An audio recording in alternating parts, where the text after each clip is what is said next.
మనకు చాలా సంవత్సరాల నుంచి దీర్ఘకాలిక నొప్పులని జెప్పేసి మనము వాటి బాధతో మనమైతే భరిస్తూ ఉంటాం. ఇంకొంతమంది తట్టుకోలేక సర్జరీస్‌కి గూడా వెళ్ళిపోవాలి. అరే! డాక్టర్ సజెస్ట్ చేశారు. ఈ నొప్పి నేను తట్టుకోలేకపోతున్నా అని జెప్పేసి అని అంటూ ఉంటారు గదా! మరి అలాంటి వారందరి కోసం కూడా మరైతే సర్జరీ అనేది అవసరం లేకుండా మరి కేవలం ఆ పెయిన్‌ని రిలీఫ్ చేస్తూ కూడా ఒక మంచి వెల్‌నెస్ సెంటర్ అనేది కూడా వచ్చింది. అది కూడా మన హబ్సిగూడలో. Doctor Dheeraj pain relief and wellness centre మరి హబ్సిగూడ నుంచి. అది కూడా మరి ఆ డాక్టర్ ధీరజ్ గారు ఇప్పుడు మనతో పాటు ఉన్నారు. అసలు సర్జరీ అవసరం లేకుండా ఆ పెయిన్‌ని ఎలా రిలీఫ్ చేస్తారు? అనేది కూడా మొత్తం నేను అడుగుతాను. నాకు కూడా బోలెడన్ని డౌట్స్ ఉన్నాయి. అడిగేద్దామా? Hi sir. హలో అండి. ఎలా ఉన్నారు sir? Yeah! Good. How are you? I'm good sir. Yes. Sir surgery లేకుండా అసలు ఆ పెయిన్‌ని మటుమాయం చేస్తా అంటున్నారు. How is it possible sir?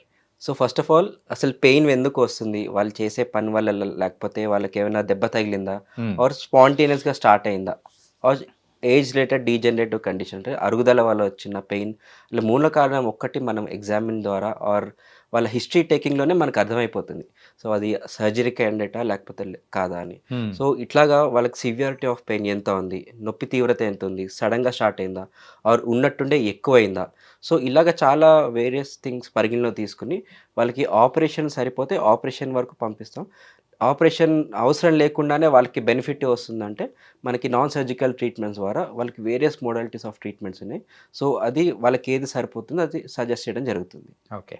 Sir pains అనేటప్పటికి కొంచెం ఏజ్డ్ వచ్చారంటే కొంచెం ఓవర్ వెయిట్ అయినా గానీ అందరికీ గుర్తొచ్చే పెయిన్స్ సర్వసాధారణంగా వినేది ప్రతి ఒక్క ఇండ్లలో మోకాలు నొప్పులు.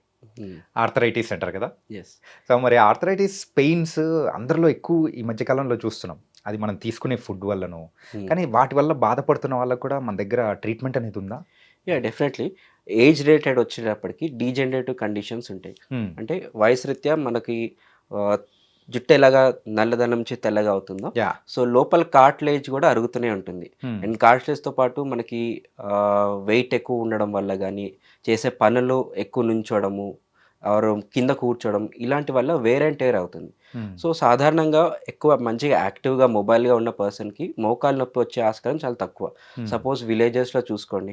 వాళ్ళు చాలా పనులు చేస్తూనే ఉంటారు. యాహ్! సో, బట్ వాళ్ళ పర్సెంటేజ్‌లో చూస్తే అందులో 10-20% మాత్రమే వాళ్ళకి నొప్పి ఉంటుంది. హ్మ్. బట్ మన అర్బన్ లైఫ్ స్టైల్‌లో 30 ఇయర్స్ నుంచే వాళ్ళకి చిన్న చిన్న నొప్పులకే వాళ్ళకి మోకాళ్ళ గాని, బ్యాక్ పెయిన్ గాని ఇట్లాగా డిఫరెంట్ కైండ్ ఆఫ్ పెయిన్స్ తోటి బాధపడుతూనే ఉన్నారు. హ్మ్.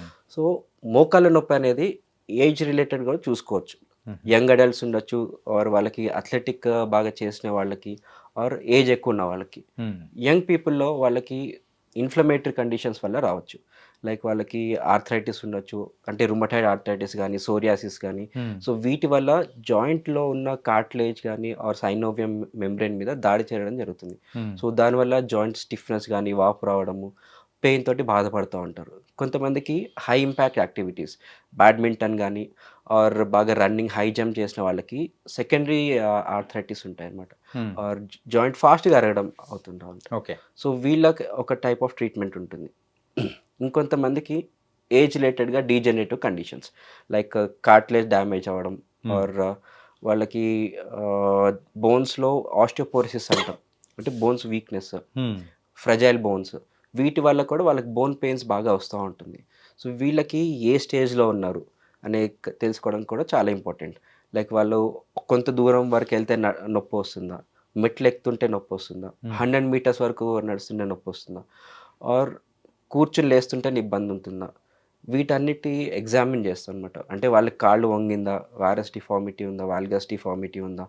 ఆర్ టెండర్‌నెస్ ఉందా? రేంజ్ ఆఫ్ మూవ్‌మెంట్స్ కూడా ఇంపార్టెంట్. యాహ్! వాళ్ళకి నొప్పి తగ్గించడం ఒకటే మన మెయిన్ క్రైటీరియా గాదు. వాళ్ళు కింద కూర్చొని లేవగలగాలి. మెట్లు ఫ్రీగా నడవాలి. సో, ఇవన్నీ కూడా ఇంపార్టెంటే. పెయిన్ రిలీఫ్‌తో పాటు వెల్‌నెస్. హ్మ్. సో, మా క్లినిక్‌లో మెయిన్ మోటో ఏందంటే pain relief. Pain relief already ఉంది. But wellness is to improve the quality of life.